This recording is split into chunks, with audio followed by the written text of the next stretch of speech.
Money. It's the ticket to freedom for some, a source of endless stress for others. Some people seem to have cracked the code early in life, building wealth while their peers are still figuring out how to split a dinner bill.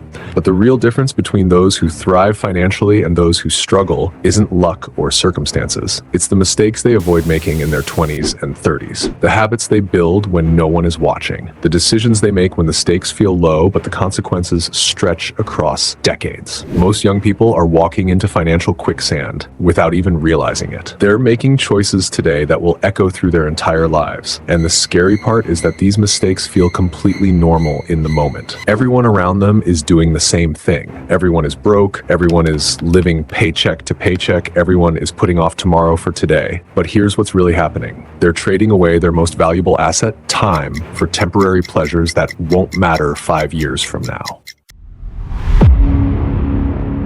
The budget blindness.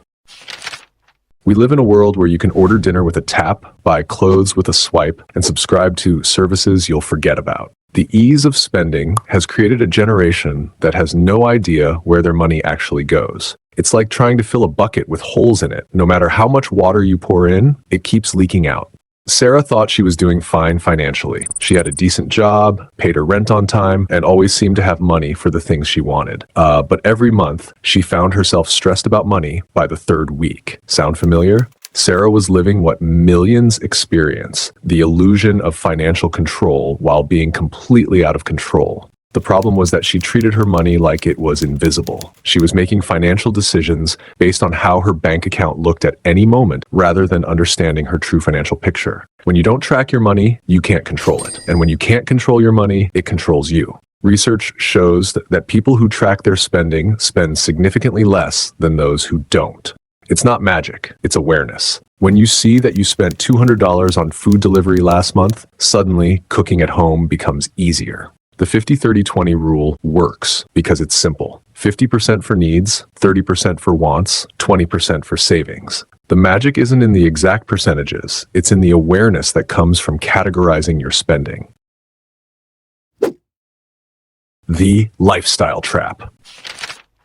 There's a dangerous lie our culture tells young people, that you should live your best life now because you're only young once.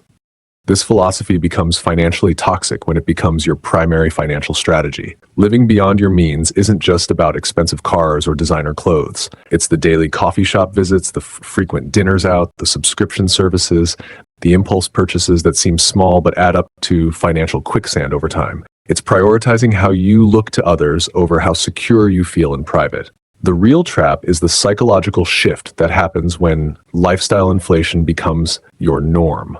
Your brain adapts to your new spending level and makes it feel necessary rather than optional.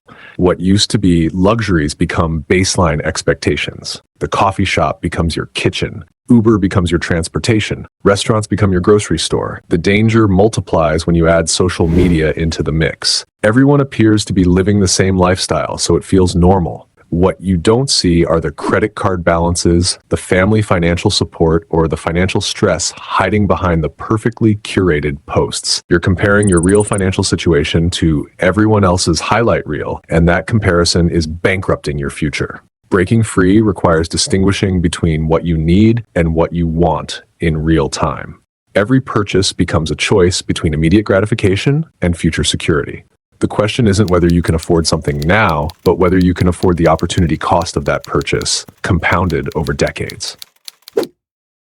The investment procrastination. Time is the most powerful force in finance, but it's also the most misunderstood. Young people think they have endless time to start investing, so they put it off until they have more money, more knowledge, or more certainty. This procrastination is actively destroying their financial future through the mathematics of compound growth.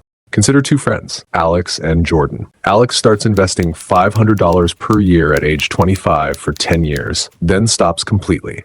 Jordan waits until age 35 and invests $500 per year for 30 years until retirement. Despite Jordan investing 3 times more money over 3 times as many years, Alex ends up with more wealth at retirement. The 10-year head start matters more than the additional 20 years and $15,000 Jordan contributed. The procrastination happens because investing feels complicated and risky when you're young. The stock market seems like gambling. Retirement feels impossibly far away. But these are exactly the reasons why starting early is so powerful. The complexity becomes familiar through experience. The risk gets reduced through time diversification. Most young people are waiting to invest until they feel ready, but readiness isn't a prerequisite for starting. You don't need to understand market intricacies to begin investing in broad market index funds. You don't need thousands of dollars to open an account. Start with whatever amount feels manageable, even $25 per month. Focus on tax-advantaged accounts like 401ks and IRAs. The key is starting the habit, not optimizing the strategy. If you're interested in diving deeper into these concepts and really transforming your relationship with money, I highly recommend picking up Rich Dad, Poor Dad for Teens by Robert Kiyosaki. This book breaks down financial concepts specifically for young people starting their financial journey. You can find the link to purchase it on Amazon in the description below.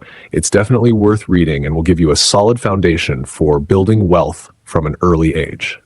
The emergency fund reality.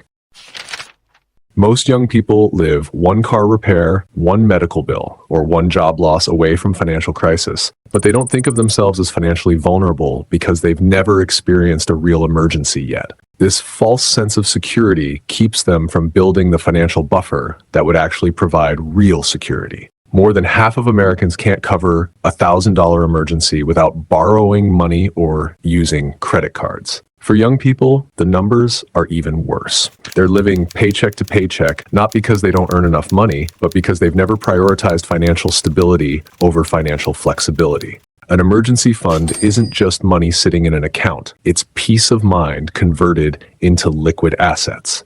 It's the difference between a financial setback and a financial catastrophe. When you have an emergency fund, losing your job becomes an opportunity to find a better position rather than a desperate scramble to pay rent. A car repair becomes an inconvenience rather than a debt-inducing crisis. The challenge is that building an emergency fund requires delayed gratification for something that might never happen. You're giving up money you could spend today to protect against problems you hope you'll never face. But the alternative is living in constant financial vulnerability, where any unexpected expense can derail your entire financial plan.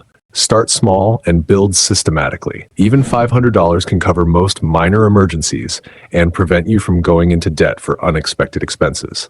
The goal is to get off the debt cycle where every emergency creates new debt that makes the next emergency harder to handle. Once you have a small buffer, gradually build it to 3 to 6 months of expenses over time. The credit card quicksand. Credit cards are marketed to young people as tools of freedom and convenience, but for most, they become instruments of financial bondage. The average young adult has thousands of dollars in credit card debt, paying hundreds of dollars per year in interest for purchases they made months ago and probably can't even remember. The trap is seductive because credit cards make overspending feel painless in the moment. You can buy things you can't afford with money you don't have, and the consequences feel distant and manageable. But credit card debt is quicksand. The more you struggle with minimum payments, the deeper you sink. High interest debt changes the math on every financial decision you make. When you're paying 18 to 24% interest on credit card balances, you need to earn significantly more than that after taxes, just to break even. Money that could be building wealth through investments is instead making credit card companies wealthy through interest payments. The psychological impact is even worse than the financial cost. Credit card debt creates constant background stress that affects your sleep, your relationships, and your career decisions. You make choices based on your debt obligations rather than your goals and values. You stay in jobs you don't like because you need steady income to service your debt. Building good credit requires using credit cards strategically rather than emotionally. Pay off balances in full every month to avoid interest charges. Keep utilization below 30% of your available credit limits. Use credit for planned purchases you can afford to pay off immediately, not for lifestyle inflation or emergency expenses. The hidden tax costs. Most young people treat taxes like weather, something that happens to them rather than something they can influence. They get surprised by tax bills, miss out on deductions and credits, and make financial decisions without considering tax implications. This ignorance costs them thousands of dollars over time. The tax system actually rewards certain behaviors that align with good financial planning. Contributing to retirement accounts reduces your current tax burden while building future wealth. Tax-deferred and tax-free investment accounts can dramatically improve your long-term returns.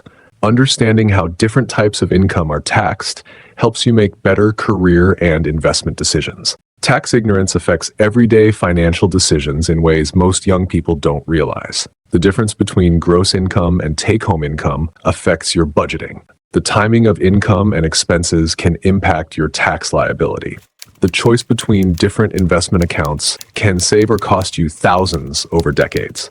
The solution isn't becoming a tax expert, but developing basic tax literacy. Understanding how tax brackets work, what deductions and credits you're eligible for, and how your financial decisions affect your tax situation. Even simple knowledge can lead to significant savings and better financial planning over time. The power of time. Personal finance isn't about the big dramatic moments. It's about the accumulation of small daily decisions that compound over time. The coffee shop visits, the subscription services, the impulse purchases, the decision to save or spend your tax refund. None of these choices feel significant alone, but together they determine your financial trajectory over decades. This is both encouraging and terrifying. It's encouraging because you don't need dramatic changes to improve your financial situation. Small, consistent improvements in your spending, saving, and investing habits can lead to dramatic long-term results. It's terrifying because the casual financial decisions you're making today are determining your future financial freedom or bondage. The power of compound growth works in both directions. Money you invest early compounds to create wealth over time. Money you spend on high-interest debt compounds to create financial bondage over time. Time is amplifying whatever financial choices you're making, so the key is making sure time is working for you rather than against you. Young people have the ultimate advantage in this compound game. Time. They have decades for small improvements to compound into major results. But they also have the ultimate disadvantage, lack of urgency. Because the consequences won't be fully visible for years, it's easy to postpone good financial habits until tomorrow. Also, I've put together a free ebook on personal finance fundamentals that covers these topics in even more detail. You can download it from the link in the description box. It's completely free and will give you a practical roadmap for avoiding these common mistakes and building wealth from an early age. The young people who build lasting wealth aren't necessarily the ones who earn the most money. They're the ones who develop the best financial habits early and give those habits time to compound. They understand that financial success is more about behavior than knowledge, more about consistency than perfection, more about starting than waiting for the perfect moment. Your 20s and 30s aren't just about finding yourself and having experiences.